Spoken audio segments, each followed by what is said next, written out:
आज का हमारा लेक्चर गैस्ट्रोइसोफेजियल रिफ्लक्स डिसीज इसके ऊपर है। गैस्ट्रोइसोफेजियल रिफ्लक्स डिसीज, जिसको कि GERD से संबोधित किया जाता है।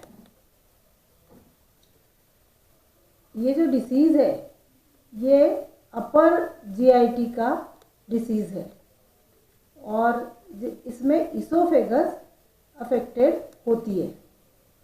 इस डिसीज़ को जब अपन डिफाइन करते हैं तो उसको हम ये कहते हैं कि जब एसिड जो है उसका रिफ्लक्स हुआ, अर्थात स्टमक में जो एसिड प्रोड्यूस हो रहा है वो एसिड जब वापस से इसोफेगस में आ जाता है तो उस चीज़ को हम GERD के नाम से जानते हैं। लेकिन इसमें एक और बात ये रहती है कि वंस इन अ व्हाइल यदि वो एसिड रिफ्लक्स हुआ है तो उसको अपन GERD नहीं कहते। कब कहते हैं? जब एक वीक में 2 या 2 से ज़्यादा बार वो एसिड रिफ्लक्स देखा जाए तो इस तरह से अपन क्या देखते हैं कि GERD जो रहता है उसका मतलब ये है कि जो स्टमक में तैयार जो एसिड है HCl वो वापस से इसोफेगस में आए और वो वीक में 2 या 2 से ज़्यादा बार आए तो उसको हम GERD के नाम से जानते हैं। अब ये जो डिसीज़ है वो किन लोगों में ज़्यादा प्रिवेलेंट है, तो इसका जो प्रिवेलेंस है वो अपन देख रहे हैं कि इसमें एक तो जो ओवरवेट पर्सन्स रहते हैं उनमें ये बहुत ज़्यादा देखा जाता है, या ओबीज है वो तो उनमें बहुत ज़्यादा देखा जाता है। उसका कारण ये रहता है कि ओवरवेट एंड ओबेसिटी में जो एब्डोमेन है, पेट है, उसके ऊपर प्रेशर पड़ता है क्योंकि फैट लेयर वहाँ पर बढ़ जाती है, पेट मोटा हो जाता है तो उसके कारण स्टमक दबता है, इसलिए ये GERD में ये प्रिवेलेंट है, ओबेसिटी एंड ओवरवेट। दूसरा जो कारण है वो प्रेग्नेंट वुमेन का, उसमें भी यही है कि जो फीटस रहता है उसके कारण ऑटोमेटिकली प्रेशर पड़ता है स्टमक पे और उसके कारण भी एसिड रिफ्लक्स देखा जाता है। तीसरा जो कारण रहता है वो है स्मोकिंग। जहाँ पर भी स्मोकिंग होता है उसमें भी यही है कि बहुत ज़्यादा टू मच एसिड का प्रोडक्शन होने लग जाता है और उसके कारण और जो नैरोइंग होने लग जाती है इसोफेगस की और उसके कारण ये चीज़ देखी जाती है। इसके अलावा कई ऐसी मेडिसिन्स रहती हैं जिसका साइड इफ़ेक्ट होता है और उसके कारण भी ये GERD देखी जाती है। उनमें जो कॉमन जो मेडिसिन्स है उसमें एक तो अस्थमा की मेडिसिन्स है, कुछ सिडेटिव्स हैं, एंटी डिप्रेसेंट्स हैं, एंटीहिस्टामिन्स है, फिर कैल्शियम चैनल ब्लॉकर्स रहती है, पेन रिलीविंग जो ड्रग्स हैं वो हैं, तो इनके कारण भी ये कंडीशन होती है और इसलिए ये प्रिवेलेंस इसमें देखा जाता है। तो इस तरह से अभी अपन ने क्या देखा कि GERD जो रोग है वो उसका मतलब क्या है, किन लोगों में ज़्यादा हो सकता है वो देख लिया। अब अपन आते हैं उसकी इटियोलॉजी पे कि क्या कारण है कि GERD देखा जाता है। अब इसकी इटियोलॉजी अपन देखते हैं तो उसमें कई सारी चीज़ें आती हैं। जैसे सबसे पहला तो आता है कि एलियस का डिस्फंक्शन होना। अभी हम लोगों ने जब एक कैल्शिया पढ़ा था तब आप लोगों को सबको मैंने बताया था कि एलियस का मतलब रहता है कि जो इसोफेगस है उसका लोअर जो स्फिंक्टर है जो कि स्टमक से जुड़ा हुआ रहता है वो स्फिंक्टर कैसा हो जाता है, उसका डिस्फंक्शन हो जाता है, मतलब वो अच्छी तरह से खुलना और बंद होना, जो रिलैक्सेशन है उसका वो गड़बड़ा जाता है। तो वो जब एक कारण है जिसके कारण की ये कंडीशन होती है। दूसरा जो कारण है इसका वो है हाइटल हर्निया। हाइटल हर्निया का मतलब क्या? तो हाइटल हर्निया जो रहता है उसका मतलब ये रहता है कि जो स्टमक है उसकी पोजीशनिंग आप लोगों ने सबने फिजियोलॉजी में पढ़ी होगी, तो ये मालूम होगा कि डायफ्राम जो रहता है उसके नीचे स्टमक रहता है ना, उसका जो इसोफेजियल जो ऑर्फिक्स रहता है उसके नीचे ये पाया जाता है। अब स्टमक जो रहता है उसका कुछ पार्ट जब ऊपर की तरफ स्लाइड हो जाए तो वो वाला जो पार्ट रहता है वो मतलब ऐसी जब कंडीशन हो जाए तो उसको कहते हैं अपन हाइटल हर्निया। इसके अलावा जो हाइटल हर्निया है ना, इसका मैं आप लोगों को एक डायग्राम दिखाती हूँ तो उससे आप लोगों को और अच्छे से क्लियर हो जाएगा कि किस तरह से ये हाइटल हार्निया के कारण ये चीज़ देखी जाती है।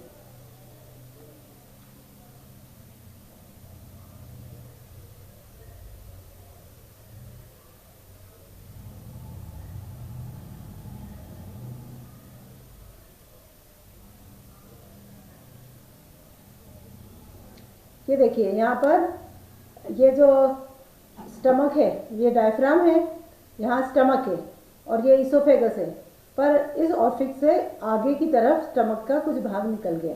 तो ऐसे समय में नेचुरल है कि जो ऐसे स्टमक में प्रोड्यूस होता है वो सब ऊपर की तरफ इसोफेगस में भी आ जाएगा। तो वो कंडीशन कहलाती है हाइटल हार्निया। इसके अलावा जो कारण है वो है ओवर ईटिंग। ये एक बहुत बड़ा कारण है। कई लोग क्या रहते हैं, बहुत ज़्यादा ओवर ईटिंग कर लेते हैं, उसके कारण भी ये कंडीशन होती है। इसके अलावा जो कारण है वो है कि खाना खाने के बाद लाइंग डाउन आफ्टर ईटिंग, मतलब खाना जब खा लिया जाए उसके बाद व्यक्ति फटाफट सो जाए, तो उसके कारण वो जो खाना रहता है और जो एसिड रहता है वो ऊपर की तरफ आने लग जाता है। इसलिए ही कहा जाता है कि खाना खाने के बाद कम से कम 2 घंटे हो, उसके बाद व्यक्ति सोए। इसलिए ये वाली भी एक कंडीशन बहुत सारे लोगों में देखी जाती है। और एक जो बहुत इम्पोर्टेंट कारण है वो है स्ट्रेस। जिन पर्सन्स को स्ट्रेस रहता है उनके हार्मोनल इम्बैलेंस हो जाता है और उसके कारण भी ये गैस्ट्रो इसोफेजियल रिफ्लक्स डिसीज उनमें देखी जाती है।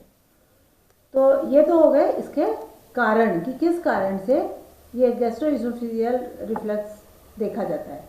अब आते हैं अपन उसके सिम्टम्स के ऊपर कि क्या क्या सिम्टम्स हैं और जिसके कारण की ये चीज़ देखी जाती है।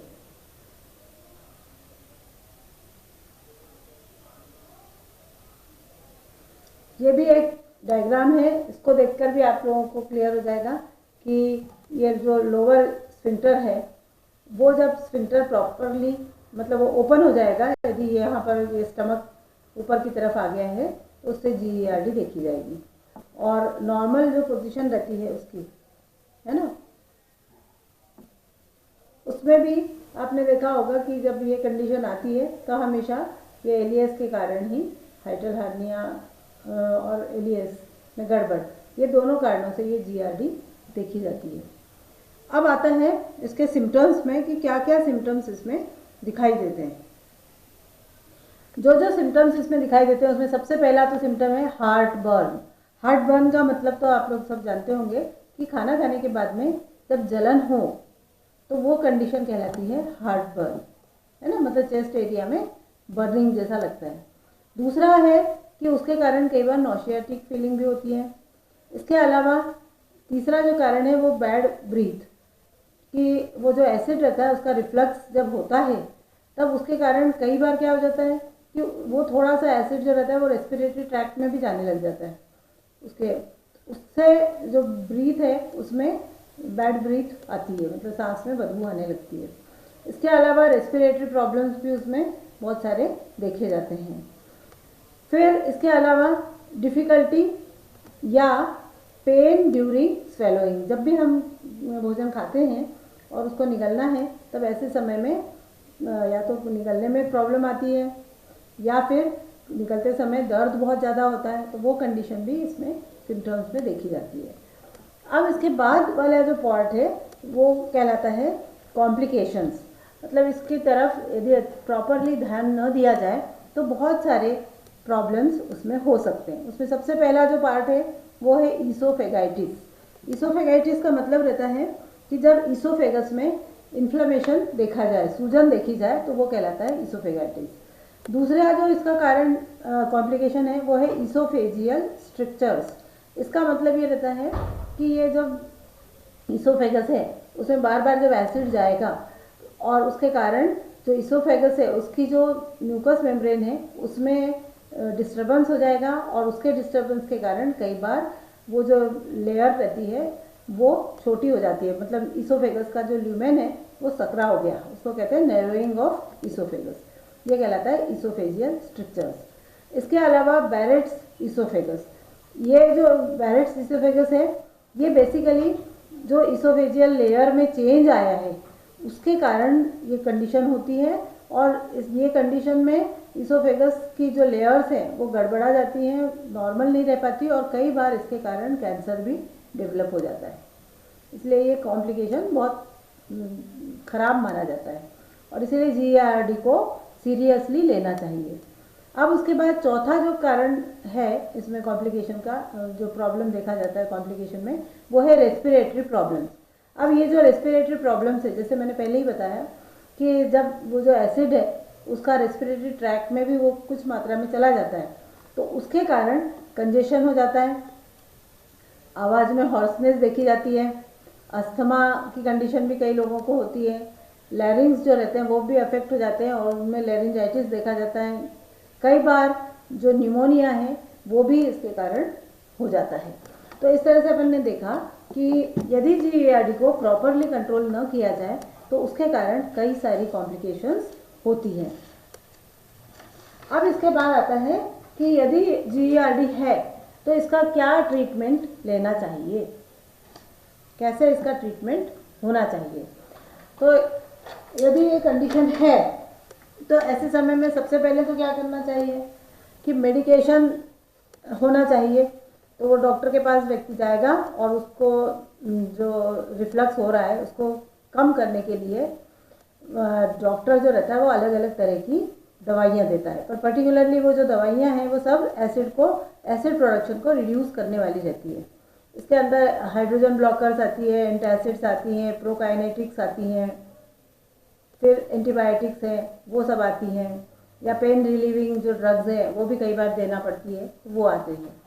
इसके अलावा यदि कंडीशन बहुत ही ज़्यादा ख़राब है, जैसे हाइड्रल हार्निया हो गया है, वो ठीक नहीं हो पा रहा, तो ऐसे समय में सर्जरी की भी ज़रूरत पड़ती है। अब हम आते हैं जो खास अपना है वो है डाइट, कि डाइटरी ट्रीटमेंट भी इसमें चलती है। तो जो डाइटरी गाइडलाइंस है या जिसको अपन कहेंगे डाइटरी मैनेजमेंट, वो क्या क्या है वो अपन अब देखते हैं। सबसे पहले आता है डाइटरी प्रिंसिपल, कि इस तरह के जो पेशेंट्स हैं उनके लिए क्या प्रिंसिपल होना चाहिए।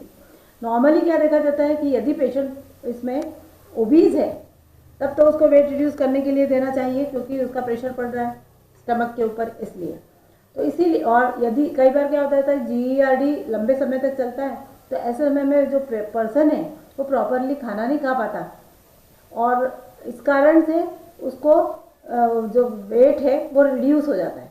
तो इसलिए इसके डाइटरी प्रिंसिपल में सबसे पहले क्या देखा जाता है कि एडिक्वेट अमाउंट में कैलोरी देना चाहिए, मतलब उसका जो भी BMI है उस BMI को देखते हुए उसको कैलोरी सफिशिएंट अमाउंट में देना चाहिए। इसलिए एडिक्वेट कैलोरी इसका पहला प्रिंसिपल। दूसरा, नॉर्मल अमाउंट में ही प्रोटीन देना चाहिए और ख़ास जो ध्यान रखना है वो लो फैट देना चाहिए और बाकी जितने भी न्यूट्रिएंट्स हैं including vitamin, minerals and carbohydrate, वो सब नॉर्मल अमाउंट में देना चाहिए। ये तो हो गया इसका डाइटरी प्रिंसिपल। अब ये तो अब हम सब जानते हैं कि यदि कोई पर्सन जिसका BMI जितना है उसके हिसाब से हम कैलोरी कैलकुलेशन करेंगे, वो कैलोरी कैलकुलेशन करते समय हमको BMR भी देखना पड़ेगा उसका, और उसकी फिजिकल एक्टिविटी क्या है उसको ध्यान में रखते हुए कैलोरी अपन देंगे।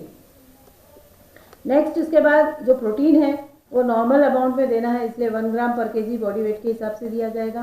कार्बोहाइड्रेट जो है वो नॉर्मल कार्बोहाइड्रेट देंगे, मतलब उसमें रिफाइंड भी होगा और नॉर्मल जो मतलब कोर्स कार्बोहाइड्रेट भी उसमें इंक्लूडेड होगा। लेकिन ये ध्यान रखा जाएगा कि जब GERD हो रहा है तो बहुत ज़्यादा जो कार्बोहाइड्रेट है, कौन से टाइप का, कोर्स, मतलब कोर्स मीन्स कौन सा, जहाँ पर जैसे बहुत ज़्यादा सीड्स हैं इस टाइप का, जिसका प्रॉपरली जो कि इरिटेशन प्रोड्यूस कर सकता है, ऐसा कार्बोहाइड्रेट नहीं देंगे। फिर फैट लो इसीलिए देंगे क्योंकि फैट यदि ज़्यादा अमाउंट में होगा, वैसे नॉर्मल फैट अपना 30% रहता है, तो यहाँ पर हमको जो फैट देना है वो 20 to 25% of the total calories देना पड़ती है। फिर विटामिन मिनरल्स उसकी जो नॉर्मल RDA है उसके हिसाब से, उस एज के हिसाब से उसको दिया जाएगा। मान लो किसी की कोई डेफिशिएंसी हो किसी में, तो फिर उसको फुलफिल किया जाएगा। अब उसके बाद आता है, ये तो हो गया इसका डाइटरी प्रिंसिपल। अब नेक्स्ट जो पॉइंट आता है वो है फूड्स अवॉइडेड, कि कौन कौन से फूड्स उसको नहीं देना चाहिए। तो इनमें लंबी लिस्ट है। सबसे पहले तो fatty foods including fried foods, ये दोनों ही नहीं देना चाहिए, फैटी एंड फ्राइड फूड्स। अब ये क्यों नहीं देना चाहिए? तो इसका सीधा कारण रहता है कि यदि जब भी फैट ज़्यादा अमाउंट में हो तो ऐसे समय में बाइल का जो जूस है वो ज़्यादा अमाउंट में सिक्रीट होता है और उसको डाइजेस्ट करने में भी ज़्यादा टाइम लगता है, तो इसलिए स्टमक में वो फूड भी ज़्यादा देर तक रहता है। तो ऐसे समय में ऑटोमेटिकली रिफ्लक्स की चांसेस बहुत ज़्यादा होते हैं। दूसरा पॉइंट ध्यान रखना है कि स्पाइसी फूड्स भी नहीं देना है, वो भी इरिटेंट्स रहते हैं और इरिटेशन प्रोड्यूस करने के कारण इनको भी नहीं देते। तीसरा जो है गैस प्रोड्यूसिंग फूड्स, वो भी आप सबको मालूम है कि कौन कौन से फूड्स हैं जो कि गैस प्रोड्यूसिंग है, तो उन सबको भी नहीं दिया जाता क्योंकि उसके कारण भी बहुत ज़्यादा जो डिस्कम्फर्ट है वो होता है। फिर उसके बाद आता है हेवी फूड्स। हेवी फूड्स का मतलब तो जनरल इसमें बोला जाता है ना, गरिष्ठ भोजन, वो भी नहीं दिया जाता। जो इजी टू डाइजेस्ट फूड है वही हमेशा इनको देना चाहिए। इसके अलावा टी एंड कॉफ़ी, यदि हम टी और कॉफ़ी एक्स्ट्रा अमाउंट में लेते हैं, मतलब एक आध कप दिन भर में ली तो इतना नुकसान नहीं है, पर यदि ज़्यादा अमाउंट में लिया जाए तो ये बहुत नुकसान करती है, इसलिए टी एंड कॉफ़ी को भी अवॉइड करने का कहा जाता है। उसके बाद है अल्कोहलिक ड्रिंक्स, ये भी इरिटेशन प्रोड्यूस करते हैं और इसलिए इसको भी लेना मना किया जाता है। उसी तरह से जो चॉकलेट्स है, पेपरमिंट है मतलब मिंट, वो दोनों भी इरिटेशन प्रोड्यूस करते हैं और इसी कारण से इनको भी लेना मना किया जाता है। तो इस तरह से ये सब चीज़ें इनको अवॉइड की जाती है। अब आता है कि डाइट किस टाइप का दिया जाए, टाइप ऑफ डाइट। अब टाइप ऑफ डाइट में यदि अपन देखें तो उसमें सबसे पहले तो ये देखा जाता है कि कौन सा डाइट दिया जाए। तो नॉर्मल डाइट अपन उसको देंगे और जो कि इजी टू डाइजेस्ट है, ऐसा नहीं कि नॉर्मल है इसलिए उसको बहुत नॉर्मल डाइट का मतलब ये है कि उस चूँकि वो पेशेंट है इसलिए है तो नॉर्मल डाइट, लेकिन जो इजीली डाइजेस्ट हो जाए वैसा वाला डाइट लिया जाए। ठीक है। नेक्स्ट इसके बाद आता है नंबर ऑफ फीड्स, कि टोटल दिन भर में कितने फीड्स देना चाहिए। तो वो 3 मेजर मील्स होना चाहिए और 2 या 3 सप्लीमेंट्री मील्स होना चाहिए। वो इसीलिए होना चाहिए क्योंकि यदि हम 2 मील या 3 मील ही लेता है पेशेंट तो वो ओवर ईटिंग हो जाती है उस समय और उसके कारण प्रॉब्लम आती है। इसलिए हमेशा थोड़ा अमाउंट में फूड खाया जाए, मॉडरेटली फूड हमेशा मॉडरेट अमाउंट में ही खाना चाहिए। इसलिए ये 3 मेजर और 2 या 3 सप्लीमेंट्री मील्स लिखी है। अकॉर्डिंग टू एज ये जो 2 या 3 सप्लीमेंट्री मील्स है वो होती हैं। जैसे ओल्ड पर्सन है तो ऐसे समय में नेचुरल है कि जो फीड होगी वो सप्लीमेंट्री 2 हो जाएगी, है ना। इसलिए इस तरह से इसका डाइट दिया जाता है और हमेशा ये ध्यान रखा जाता है कि पेट जो है वो ओवर ईटिंग से न भरे, इसलिए थोड़ा कम ही उसको दिया जाता है। अब इसके बाद आता है नेक्स्ट, इसका इसी के अकॉर्डिंग जो फूड का प्लान बनाया जाता है, डाइट प्लान। वो जो डाइट प्लान रहता है उसको बनाने के लिए सबसे पहले तो डाइट की हिस्ट्री उस पेशेंट की लेना चाहिए कि वो किस तरह का डाइट खा रहा है और उसी को देखते हुए कि उसमें क्या चीज़ें ऐसी हैं जिससे और प्रॉब्लम हो सकती है, उसको ध्यान में रखते हुए उसका प्लान करना चाहिए। उसके टाइमिंग आवर्स वगैरह ये सब डाइट हिस्ट्री में आ जाएंगे कि किस समय क्या खाता है, कितने बजे खाता है, वो सब चीज़ों को भी ध्यान रखना चाहिए। अब ये जो पर्सन है, इस पर्सन के लिए को जो भी प्रॉब्लम से या कॉम्प्लिकेशन से उसको बचना है तो क्या क्या प्रिकॉशंस ध्यान रखें, ये भी एक बहुत इंपॉर्टेंट चीज़ें हैं। उसमें सबसे पहले तो ये है कि avoid food 2 to 3 hours before sleeping. सोने से 2 से 3 घंटे पहले उसको खाना खा लेना चाहिए। पर्टिकुलरली ये कौन सा, रात वाला, कि जब भी रात को सोना है उसको तो जैसे 8 बजे खाना खा लिया तो फिर वो 10 साढ़े 10 के बाद सो सकता है। तो ये एक चीज़ बहुत इंपॉर्टेंट रहती है क्योंकि जो फूड है उसको स्टमक में से बाहर निकलने में भी टाइम लगता है क्योंकि डाइजेशन सबसे ज़्यादा स्टमक में एसिड के थ्रू होता है, मतलब एसिड का कॉन्टेक्ट फूड का स्टमक में ही ज़्यादा होता है, इसलिए वो रिफ्लक्स ना हो, इसलिए ये चीज़ बहुत इंपॉर्टेंट है। इसके बाद दूसरी चीज़ जो ध्यान रखी जाती है कि खाना खाने के तुरंत बाद कभी भी पानी नहीं पिया जाए क्योंकि जब हम फूड खा लेते हैं पेट भर के, है ना, भले ही थोड़ा मॉडरेटली खाया है, मॉडरेट अमाउंट में, पर फिर भी उसके बाद यदि पानी पिया जाए तो पेट एकदम से फूल जाता है और उसके कारण क्या है कि कोई भी जो पर्सन रहेगा उसमें रिफ्लक्स होने के चांसेस बढ़ जाएंगे। तो इसलिए खाना खाने के आधे से 1 घंटे बाद ही पानी लेना चाहिए। और यदि बहुत ज़्यादा ज़रूरत लगे तो एक आध घूंट लिया तो ठीक है, पर ऐसे ग्लास भर के पानी पिया तो उससे नुकसान हो सकता है। उसके बाद जो तीसरी चीज़ ध्यान रखना चाहिए कि जो वज़न है, जो भी पर्सन मोटा है उसको अपना वज़न हमेशा रिड्यूस करना ज़रूरी है। इसके बाद स्मोकिंग से बहुत ज़्यादा नुकसान होता है, नैरोइंग भी हो जाती है इसोफेगस, इसलिए स्मोकिंग अवॉइड करना चाहिए। उसके बाद जो भी पर्सन है उसको जो भी खाना खाए वो छोटे छोटे बाइट्स ले और खूब अच्छे से आराम से चबा चबा के खाए। इसके अलावा जो टाइट फिटिंग के कपड़े हैं वो नहीं पहनना चाहिए, क्योंकि उससे भी प्रॉब्लम आती है। इसके अलावा जब वो सोने जाता है तब उसको हमेशा सिर जो है वो थोड़ा ऊपर होना चाहिए बाकी बॉडी के पार्ट से, ताकि जो स्टमक है वो हेड मतलब नेक से थोड़ा नीचे रहे, इसलिए सिर वाला पार्ट ऊपर होना चाहिए, तकिया लेके ही उसको सोना चाहिए। इस तरह से यदि किया जाए तो जो पर्सन रहता है उसका मैनेजमेंट GERD का प्रॉपरली हो सकता है। तो ये हो गया हमारा आज का GERD पे लेक्चर। इसमें यदि किसी को डिफ़िकल्टी हो तो वो लड़कियां डायरेक्टली मेरे से बात कर सकती हैं या व्हाट्सएप में आप लोग अपनी क्वेरीज डाल सकते हैं, और इसी के आधार पर आप लोगों को डायट्री जो फाइल है उसमें भी प्लान करना है। उसके लिए जो ऑब्जेक्ट आप लोग लेंगे GERD का, उसके लिए एक एडल्ट पर्सन ले लीजिए जिसकी एज 40 होगी और सेक्स उसका मेल होगा। इसके अलावा उसके जो BMI है वो आप उसका लीजिए 38, और उस हिसाब से आप लोग उसकी प्लानिंग करिए। और उसका जो वेजिटेरियन नॉन वेजिटेरियन ये जो भी आप लोगों को लेना है वो ले लीजिए, और सीडेंट्री वर्कर होगा उस हिसाब से आप लोग इसका कैलकुलेशन करिए।